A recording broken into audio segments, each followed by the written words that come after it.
I'm Candice Malcolm, and this is Candice Malcolm Show. We have a great episode for you today, folks. We are joined by John Rustad, leader of the BC Conservatives, in just a minute. And also, this episode is sponsored by Unsmoke, but more on them a little later. I want to start by talking about an issue in the news, and I'm going to bring this up with John in a moment, and that is a bombshell judgment that was released by BC's Supreme Court. So you might have seen Carolyn Elliott on X posting on Friday, bombshell judgment released by BC's Supreme Court declaring Aboriginal title over land in Richmond, including private property. If it stands, it has massive implications for private property across BC. She says, read for it for yourself. I'm going to read a little bit from a Globe and Mail report. The headline says, major land claims ruling says BC Indigenous groups has claim to a portion of the city's Portland. So Vancouver First Nations has won a major court victory, with the judge declaring it has title to a portion of land in the Vancouver area that includes currently active industrial operations on the Fraser River.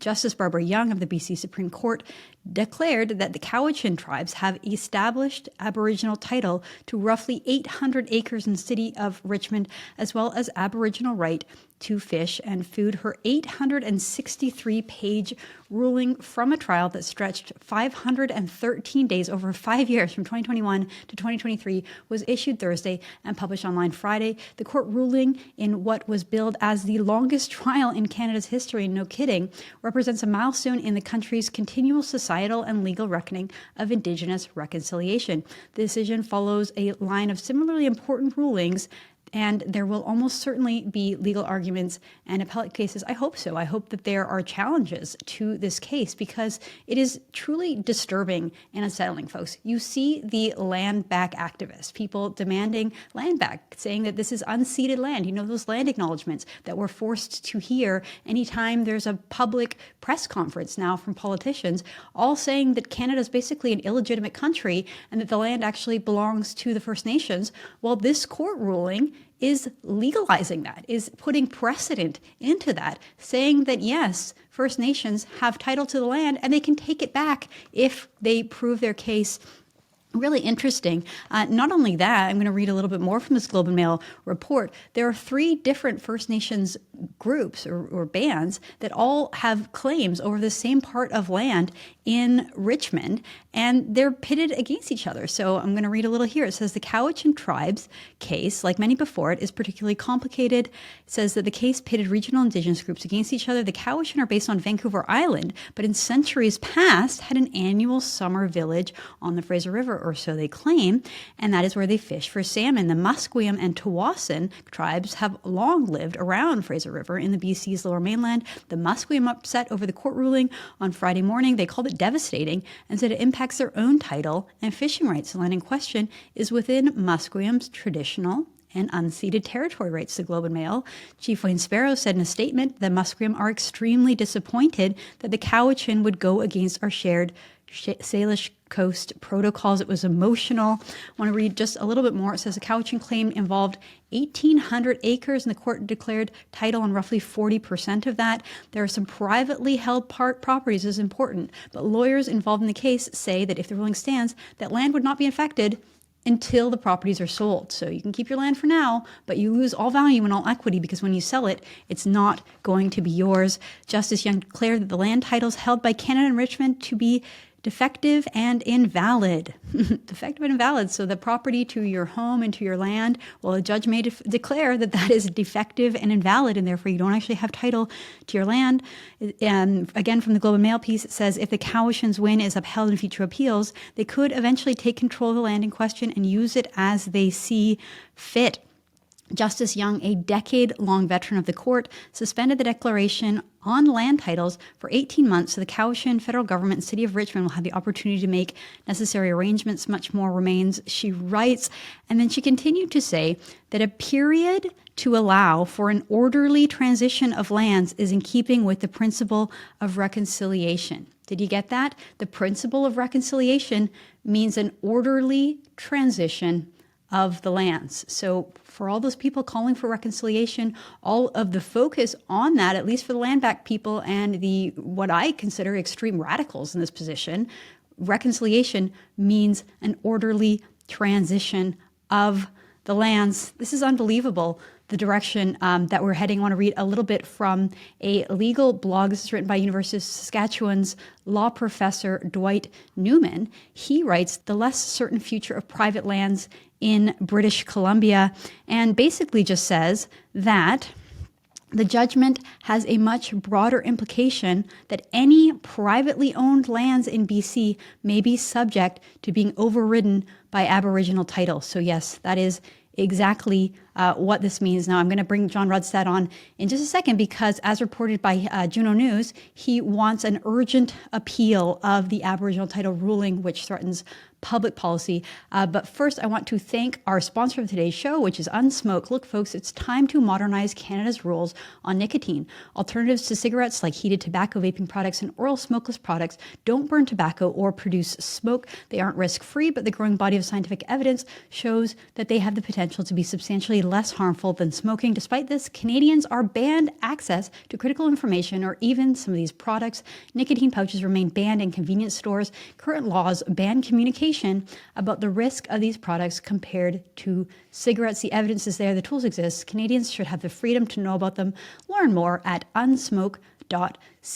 Okay, I'm very pleased now to be joined by John Rustad. He is the leader of the BC Conservatives. Rustad served as leader of the official opposition since 2024, when the BC Conservatives narrowly lost that election, winning 44 seats, losing by just one seat. It was an incredibly close election. Under Rustad's leadership of the Conservatives, the party's had its best showing in over 70 years. So welcome, John. Thank you so much for joining us. Thank you for having me on.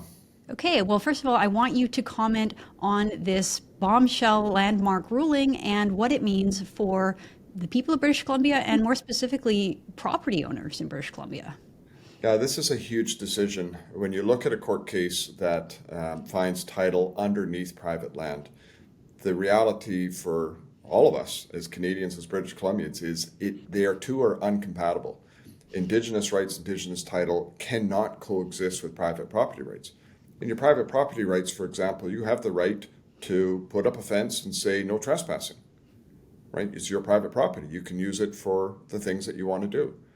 But when it comes to Indigenous rights and Indigenous title, Indigenous population have the right to use property, to use land, to carry on with traditional ways, and there's nothing you can do to stop it because of those rights. So the two are in direct conflict and really cannot coexist and should not coexist on the land.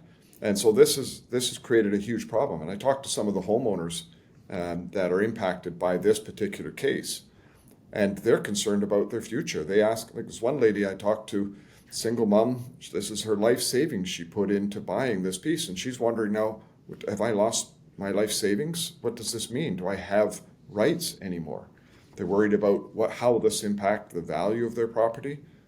So there's a huge number of questions that are outstanding on this issue, but I think it's more than that as well. It's the precedent that is being set here for the whole province, quite frankly, the country. But it follows on the heels of some legislation that the NDP put forward in British Columbia on the Haida Islands, where they actually define title on the entire islands, including underneath private property and infrastructure. And so they set the precedent, and now the court case here has now confirmed that this could exist anywhere in the province. And in British Columbia, 120% of British Columbia is claimed by First Nations. So you better believe all private land across this province could now potentially be subject to having an Indigenous title underneath their private property. Well, from the Globe and Mail report that I read from, you could tell that the individual bands don't even agree with each other, right? This was given to the Cowachan band, which is a Vancouver Island band. Of course, Richmond's not in Vancouver Island, and it's got competing claims from the Musquem and the Tsawwassen. And so, I mean, it's hard to kind of comprehend. I want to bring it back to the private property comment that you made, because in this Globe and Mail article, it says that there are some privately held properties, but lawyers involved in the case said that if the ruling stands, that land would not be affected until it was sold. So meaning that the value that you would have, the equity in your home or in your land that you were planning to use as your retirement nest egg or pass on to your children when you pass away, that's basically gone, because when you try to sell it, no one's going to want to buy land that is held, that a court has ruled is going to be held by the First Nations. I mean, how would you assure any private property owners or anyone considering buying a home in British Columbia that this couldn't happen to them next? Well, that's why this should never happen. Private property and infrastructure should never, ever be on the table for title declaration, whether that's by court or whether that's by negotiation. But really, when you wind this case back, this started in 2019. David Eby was the Attorney General. At that particular point, they should have recognized the risk that this would have had for private property owners and sat down and negotiated a settlement and dealt with this, as opposed to allowing this to get to this stage. And really, this government has completely thrown private property rights, private property ownership, under the bus. Think about the chill that this will put on British Columbia, and from an investment perspective. If you want to build housing, or if you want to put in a warehouse and put in some manufacturing, or if you want to build a mine, or any type of activity that's now on the land base, you no longer have any certainty that the private property you're trying to build on could remain private property. It may not down the road. And so the other interesting piece of this is, of course, in the HIDA legislation, what it says is that with Indigenous title, Indigenous law can apply. And so what does that mean? How does Indigenous law potentially impact or even override your private property rights? Could they put taxation in place? Could they say what you can and can't do with the property? And of course, you have no ability to vote for that government because that's an Indigenous government. And so if it was taxation, for example, that would be taxation without representation. So there's a whole lot of question marks, and this, like I say, this case should never, ever have gotten to court. It should have been resolved outside in terms of negotiation, but now that it's there, the government of the day, the SNDP government, needs to clearly define what they are going to be fighting for in terms of defending private property rights. Well, 100%. I think a lot of people will say that this is all sort of downstream from the United Nations Declaration on the Rights of the Indigenous People, known as UNRIP. There was another case in British Columbia that came out earlier this month in August 9th. This is from the CBC. Okanagan Falls may need to change its name in order to become BC's newest municipality. So basically, according to UNRIP, one of the things that it requires is that First Nations have the right to designate and name their own communities, places, and people. And so because of this, Okanagan Falls may have to rename. I mean, we've seen a lot of this, John, in British Columbia, where places have had to rename. Look, I grew up in BC. Back when I grew up, we used to call it the Queen Charlotte Islands. I know it's Haida Gwaii now, technically. But we see these kinds of stories all the time, including recently Trutch Street in Vancouver was given a new name that I won't even try to pronounce because I think it's unpronounceable. What do you make of these changes, and what do you make of UNDRIP more broadly? Well, as the Conservative Party of British Columbia, we are committed to repealing the DRIPA legislation, the Declaration of the Rights of Indigenous People Act. It doesn't make sense. Any legislation that gives rights to one group of people over another will never end well, because ultimately it creates friction, it creates resentment. It is the opposite of reconciliation. And reconciliation should be the goal of what we're trying to do. So DRIPA is something that we would repeal and remove in British Columbia to get away from this case, for example, that could happen in the Okanagan Falls area. The other piece, though, is there are values in UNDRIP that are worth using when we work with First Nations as a guiding principle, but that's what it should be. It shouldn't be legislation and using it as this hammer. So I think, I don't have a problem with renaming, for example, the Salish Sea or Haida Gwaii, these types of things.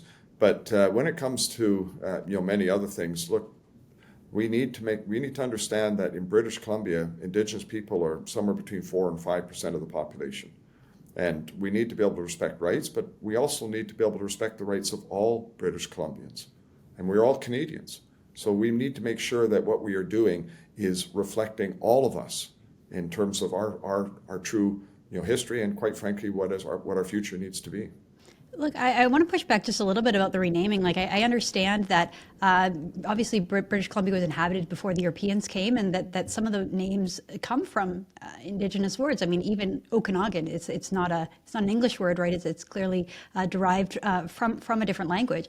But what I see often now, John, it almost feels like it's deliberately confusing to people that you cannot pronounce the words. It's not written in an alphabet that's recognizable. And so with the case of Trutch Street getting renamed and then the signs that were unveiled, you can imagine in an emergency situation, someone's trying to call for help and they can't pronounce the words. And it seems to me that that is done intentionally to confuse or to alienate people. And I just don't understand why they have to introduce a new alphabet.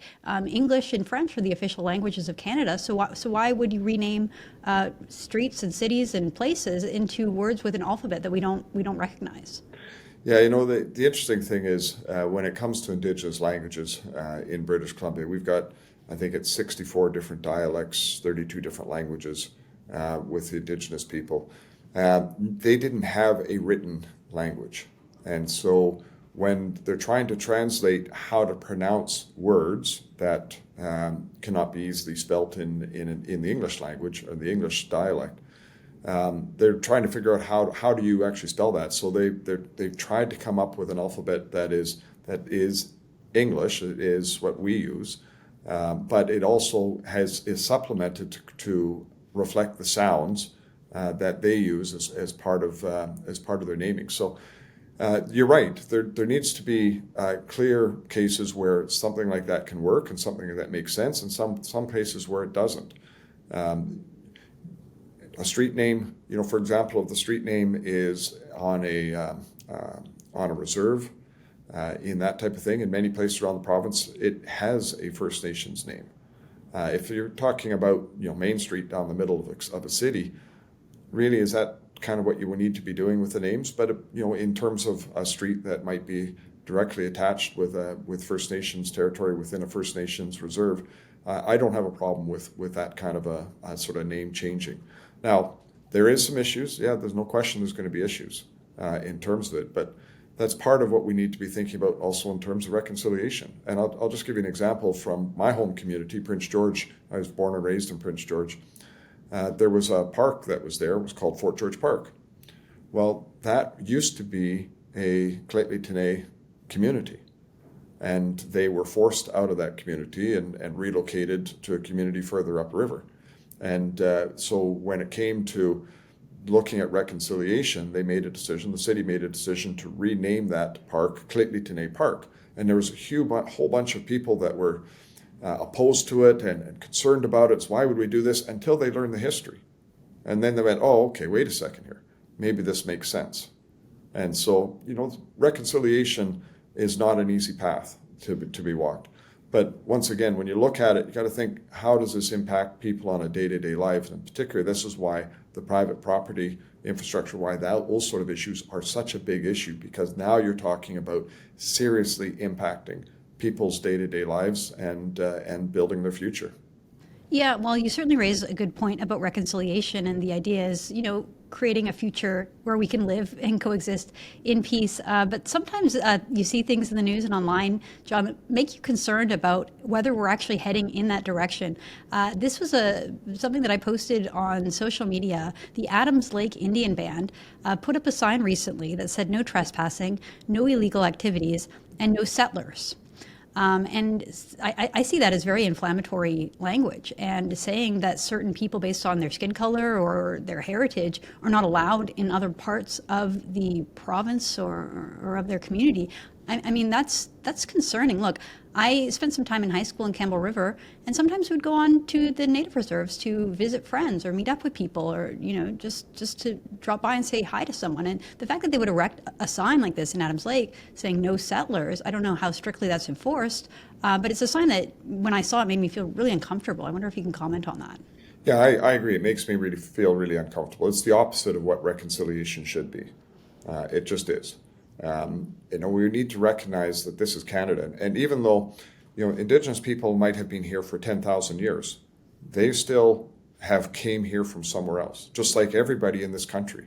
They came here from somewhere else, and we need to recognize what we've built as a country. And I think The other thing is we need to understand Canada's history. I mean, if Canada wasn't here as a country, what would have happened? The Americans probably would have come up here and done the same thing that they did in their country, which is declare them a sovereign nation, bring in the army, attack them, wipe them out, and conquer the area. And so Canada, in a way, is the whole reason why many First Nations rights have even been protected and exist today. And so this is why we need to think about this as Canada and British Columbia. And we need to understand this is part of reconciliation, how we bring this together and have that understanding, because there's resentment, there's issues on both sides of the border, or both sides of the issue. I looked at, for example, in the Okanagan, there's a beach in the Okanagan that is beside a First Nations reserve, and there's a sign on the beach saying Indians only. And I looked at that, and I like that's hugely offensive to me. That's a public beach.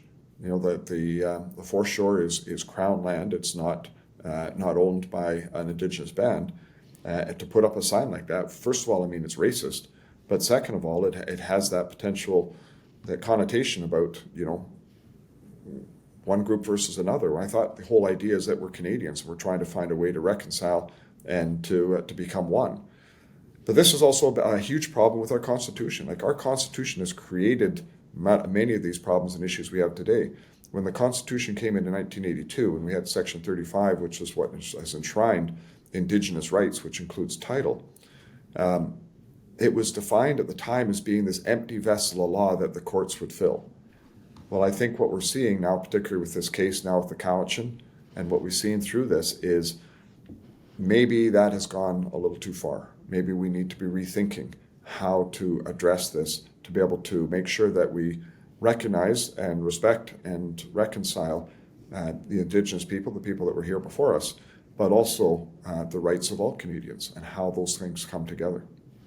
Well, I think that would be a much better path forward, to focus on the positive things, the friendships, the treaties, the partnerships that were formed between the early Canadians and the First Nations, instead of dwelling so much on the things that we've focused on. Okay, John, I want to move on a little bit to talk about your opponent, David Eby, and his record in government. So BC's debt has been skyrocketing in the first 2 years. This is in the Vancouver Sun, basically saying that they have increased provincial debt by almost 50% in almost 2 years, just 2 years in office. Eby inherited provincial debt of $89 billion a year. And at the end of this first year, it had soared to 133, up $44 billion. What would you do differently? Well, this has been absolute insane spending by this government, especially when it comes to the operating from the actual budget, as opposed to the capital side. And so they've gone from what was about a $5 or $6 billion surplus to what a lot of people are estimating, saying it will be an $18 billion deficit in just over 2 years. How do you destroy the finances of this province so quickly and have nothing to show for it? Nobody can point to anything in this province that is better under the NDP. Anything, whether it's crime, whether it's drugs, whether it's housing, whether it's affordability, whether it's our economy, nothing is improving. And so it really makes you wonder how and where they're spending this money. And you look at our capital, yes, we need to invest in roads, and we had to invest in hospitals and schools. The budget, the amount of capital that is allocated this year for capital projects is the equivalent of all the cost overruns on the projects that they're running. So this has been just incompetence in terms of how they're actually getting projects done and the way they spend money. And there isn't a single thing. They've been in power for 8 years now, not going on not the 9th year. There isn't a single project that's actually completed in terms of highways or bridges or anything like that. Everything is still a work in progress. And you look at it and think, how could this be that nothing could have gotten done over that period of time? Well, you mentioned crime, and we have some statistics here. Violent offenders in BC, why Canada's catch and release bails are failing. So Vancouver recorded 6,256 violent crimes in 2023, including 4,900 assaults, a rise of 451 incidents compared to 2019. The data shows that basically these policies where they can't keep bad guys behind bars is obviously failing all Canadians, and particularly in British Columbia. So I'm wondering if you can comment on, again, the crime rules and what you would do differently. So in this province, for whatever reason, the judges and our Crown prosecution has decided they don't want to put people in jail. We've got, for example, this youth correction center that I've heard from. They have a capacity of 46 people. They have typically between 4 and 6 people in there with that capacity. So you kind of look at it and you think, well, we're not committing less crime. How is it that we're not utilizing these facilities for what they need to be used for? We need some significant change in British Columbia, and I think, quite frankly, likely in Canada, but certainly in British Columbia, when it comes to dealing with crime. And the approach that we're going to take on it is, first of all, we're going to push for guaranteed minimum sentencing. And this is especially targeted at these prolific offenders. The police tell me that 70% of the crime is being committed by 30% of the criminals. And so when you look at that, there are so many of these people that should be behind bars. And we seem to be treating them all like they're the same, like they might be 30, 50, 100 different infractions, interactions with the police, and yet they're still out on the streets. And so what we'll do, we'll push for guaranteed minimum sentencing. We've got to push for bail reform. Those are federal. And so we need to be pushing for those. But what we can do provincially is we can actually use the Mental Health Act if we had to. And so we want to change the court system so that there's a streamlined process for these prolific offenders. They get into the courts immediately instead of having to wait, a year or 2 years, or sometimes getting thrown out because they don't have the ability to get to court. We've got to do that. But where we have these prolific offenders, particularly these prolific violent offenders, if the courts will not put them behind bars where they need to be, then we're going to have to look at using things like the Mental Health Act, because that's the only tool we have as a province.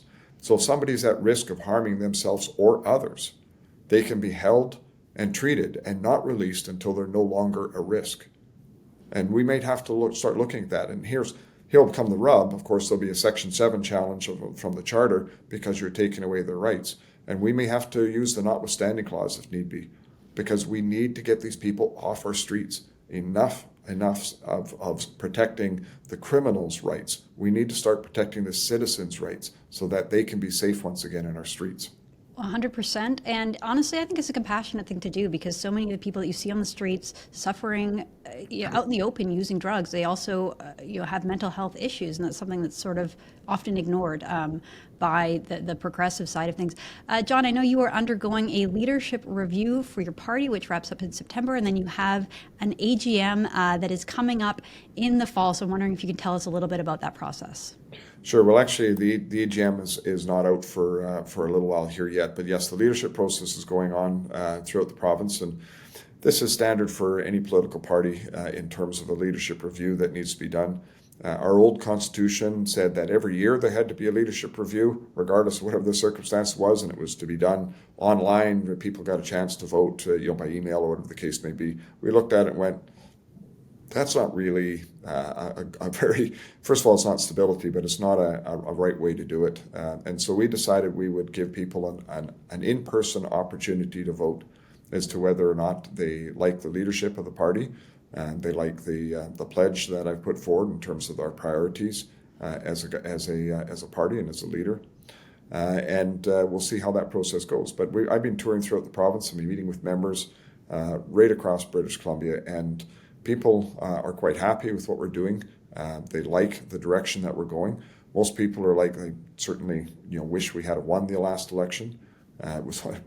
We're 257 votes away from us being government as opposed to them being government. It was that tight an election. But yeah, so the process is ongoing. We'll know by the end of September what the will of the members of the party is.